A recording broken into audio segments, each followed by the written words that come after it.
Good morning, everyone. I'm Jan Carabeo with your morning digital news brief for Monday, October 1st. Autopsies are set for today for the 3 victims of a car explosion in Allentown Saturday night. Authorities believe one of those men was actually responsible for the explosion. The Bureau of Alcohol, Tobacco and Firearms has now joined the FBI in the investigation. Authorities believe the explosion was an isolated incident and that there's no threat to the public. Gas prices in New Jersey went up overnight. The state raised the tax an additional 4.3 cents per gallon. That raises the total tax to 41.4 cents per gallon.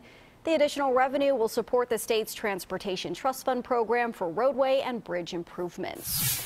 And the 2 candidates for governor in Pennsylvania will meet tonight for their one and only debate. Jeopardy host Alex Trebek will moderate. Incumbent Democrat Tom Wolf is hopeful to fend off a challenge from Republican Scott Wagner, a former state senator.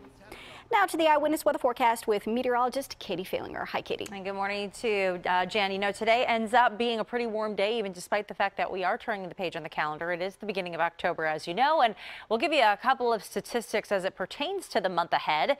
By the time we hit Halloween, our average high is usually only down into the lower 60s, and we're off to a very warm start of this month, so we'll see how we do. But we, by the 5th, would start to see potential for maybe the first freeze. I don't foresee that this time around.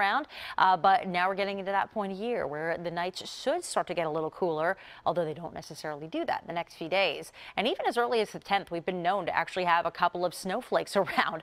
But once more, it looks as though we are going to be the farthest cry from cool in the next few days. After all, today's high is 80.